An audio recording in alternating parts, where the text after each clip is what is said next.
My name is Joe Richardson. I'm excited to be here. I hope you'll be inspired by what you see. I own a summer camp in Frederick, Maryland. It's called Bartee Mountainside. It's an environmental education facility. I have a non-for-profit called megreen.org. I am a past president of the club. I'm a devoted Rotarian, and I've become aware of not only the community impact that Rotary has, but the international impact that it has. Serving on the SRAG executive board, I now feel more like a global citizen, not just an American citizen. And as we address the seventh area of focus that Rotary has adopted, which is climate and protecting the planet, it is really Rotary that can help lead the charge. So I wanted to indicate that for the most part, we're in this climate crisis because of apathy and ignorance and not really understanding the impact we're having on the planet. And it's no longer okay not to know.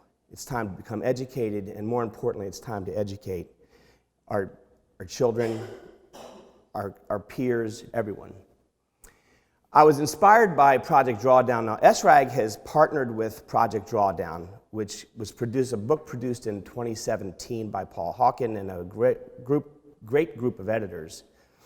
And in 2018, there was a symposium at National Geographic. I had the opportunity to meet Catherine Wilkinson, who was speaking along with Andrew Revkin. And if you look at the quote, what I really found most compelling, as researchers, we were and remain astonished at the impact individual solutions can have, especially as they relate to the production and consumption of food.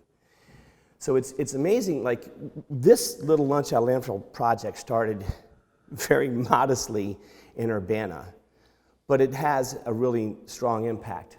Of the solutions, there are now 100 solutions to try to reduce climate change, global warming. Of those solutions, 31% of them have to do with food waste, food production, food disposal. There are certainly others, obviously energy production as we go to renewable from coal-fired and other non-renewable sources, educating women and girls. So there's a whole myriad of solutions. It's not just one. But so much of it has to do with food waste and food production. At Bartee Mountainside, I would really embrace that, and I was already sort of on board. At my small farm, I have 18 or 17 of the solutions that were outlined in Project Drawdown. We have geothermal loop.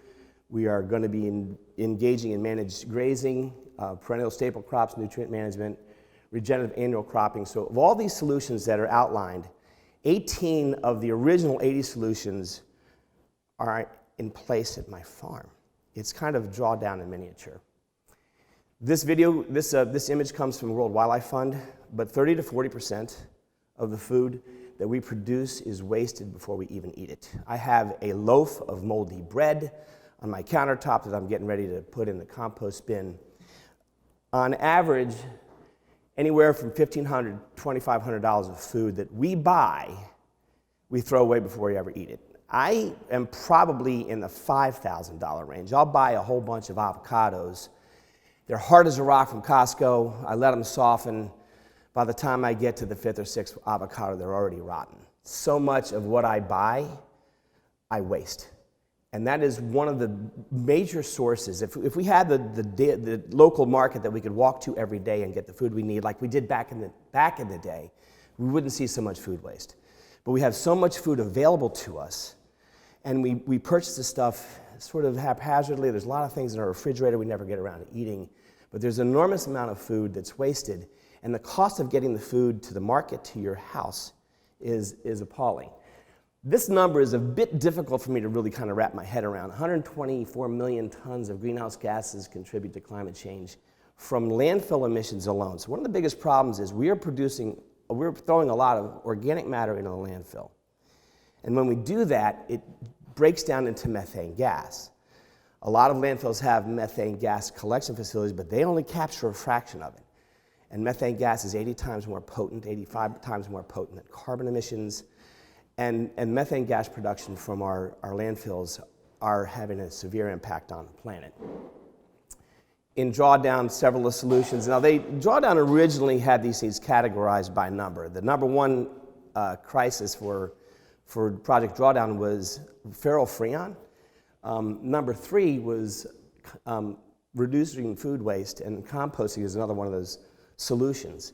Because when you take organic matter like compost, and it absorbs carbon, it enriches soil, it absorbs water, reduces runoff. There's so many enormous benefits to having composted organic material recycled rather than become a waste product and become greenhouse gases. So with Lunch Out of Landfills, what I want to talk about is one tangible solution that is involving students in every school every day. There are lots of great solutions. We can do a tree planting, we do a stream cleanup. Those are activities. Lunch Out of Landfills presents a behavior. This is something you do every day. As children begin to divert waste, they see the reason why it's happening, the benefits for it, and then they teach their parents, they teach their communities, as was mentioned in the promotional video. But the idea is we want to promote trash-free lunches from home. Stop using single-use plastics. Use reusable containers to put your lunch in. Recover good food, feed hungry people, and I've got incredible data on that I'll show you in a second. Compost food scraps, and decontaminate our recycling. Recycling is failing in America for a variety of reasons, not all our fault. We don't really know what's recyclable. Some things are, some things aren't, even that have a label on it. So there's a great deal of confusion. We really need to recruit the plastics industry to help us combat this flood of plastic waste that we're dealing with. So we started Lunch Out of Landfills at Sugarloaf Elementary School. And we did a waste sort, and a lot of you were there. John Moles, Missy, I know you were there. This is yucky work. We recruited a bunch of students to come in. We dumped trash on a plastic mat in the cafeteria, and they literally picked through it.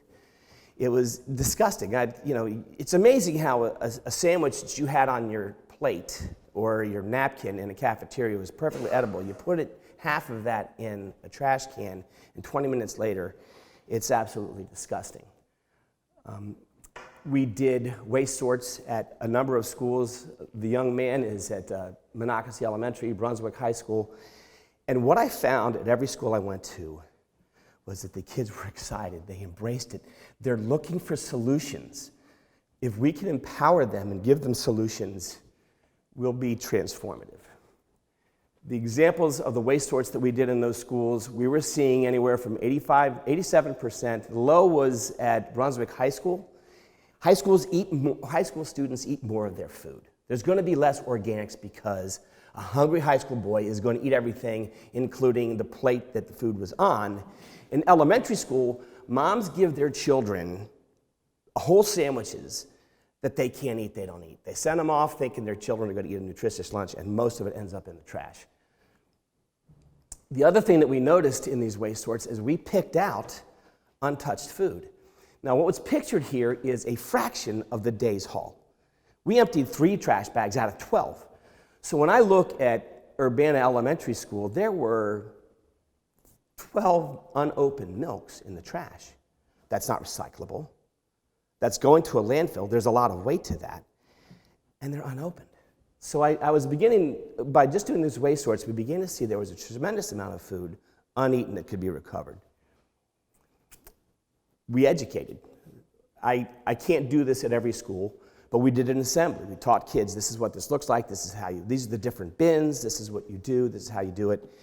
And the kids were embraced. I did an address to every student during the course of a 2-hour period, and they're excited. It's amazing when you can talk to a child and say, you are a 3rd grader. What can you do that can make a difference in the world?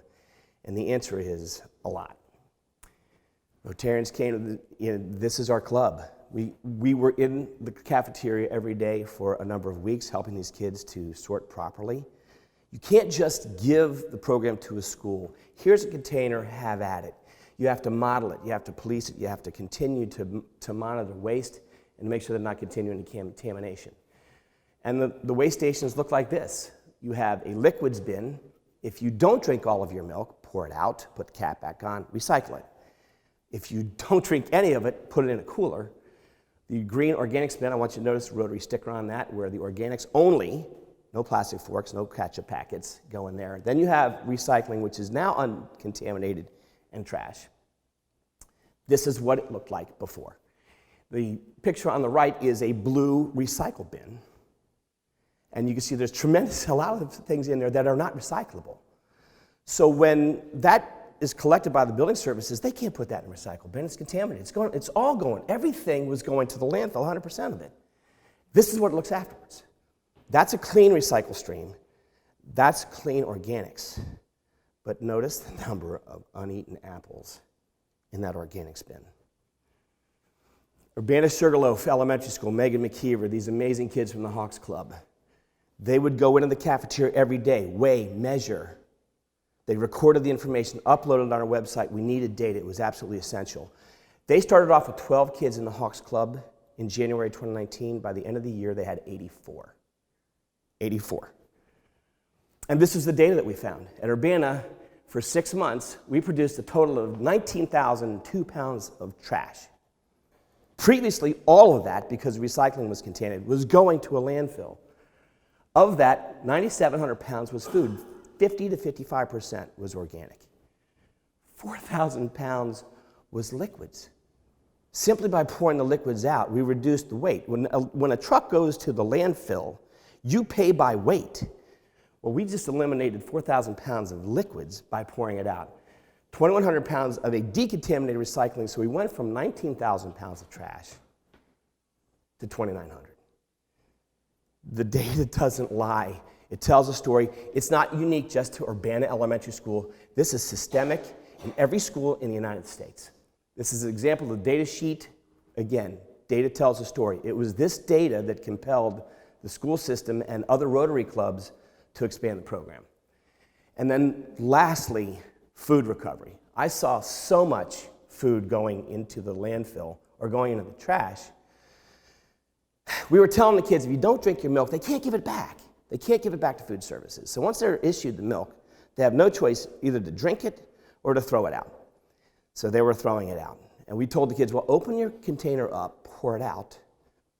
But that seemed so counterintuitive. 4 blocks away was a Frederick rescue mission. So I went with Mike Bernitsky, a school board member, Alicia Mason-Fuhrer from Farm to School, and one day we said, you know what, today we're going to tell kids not to pour that out. We're going to put it in a cooler. And that day we came up with 58 milks. Pictured on the table was another. There's 76 milks on the table that previously were going into the trash, unopened. And the data we recovered, now there are several other schools, we began this program, then the pandemic shut us down. But in 38 days at Lincoln Elementary School, we recovered 2,508 milks that went to the Frederick Rescue Mission that previously would have been disposed of and thrown to a landfill to become methane gas. During a school year, that's 11,000 milks from one school in a year. Multiply that by all the schools in the county. Multiply all the schools in the state. What are we doing? This is absolutely unacceptable. Recognition. Okay. If you give kids praise, if you empower them, they'll respond. And that is really the beauty of this program, that we can inspire kids in ways that they can transform the world. We, as Rotarians, aren't going to solve this problem. The children are. We have to give them the tools. I had the opportunity to meet Mark Maloney. At the time, he was Rotary International President. Again, no coincidences.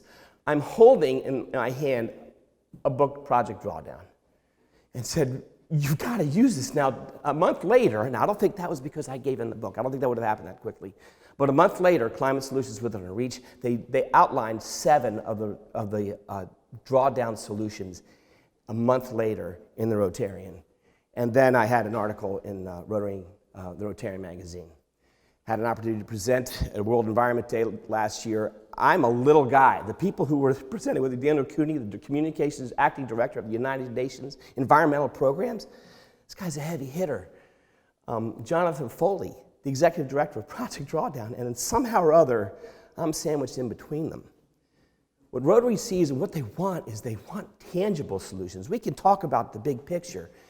There's a big difference between an activist, between waiting for the government to do something and being a solutionist, where you roll up your sleeves and you get things done. It is time for us to roll up our sleeves. How can Rotary help? Well, the first thing I want to tell you is that we need to really activate our interactors and our Rotaractors. A lot of clubs, in our district, we have 62 clubs. We have 33 Interact clubs. Our club sponsors 2. Every club should sponsor 2. And I think the perspective has been, well, you know, these kids have some projects, we'll support them, we'll come to some meetings, we'll kind of give them some guidance. No, we need to transform the way we think. If we address the climate crisis, and if Rotary can present itself as a solution-based organization, kids will come out of the woodwork. 10 years from now, we'll have 10 million Rotarians because of the work we're doing now. Funding local projects, linking students to other schools. The coolest thing is Ember Carrera from Urbana is talking to Bhava Naharaja at Oakdale, who's talking to Kate Quigley from Churchill, who is talking to students from other parts of the country. Not only do we interact with each other on an international basis through SRAG, but we want to get our interactors to interact internationally. And we have a step-by-step guide. This will be part of the presentation. This will be things that people can access to. Hopefully anybody who's interested enough to follow up on this will have all the resources they need to make this work. It's time. Okay, we need to do this. As it said in the promotional video, we must do this. We don't have an option. And we have to get busy, and we have to get busy right now. Thank you.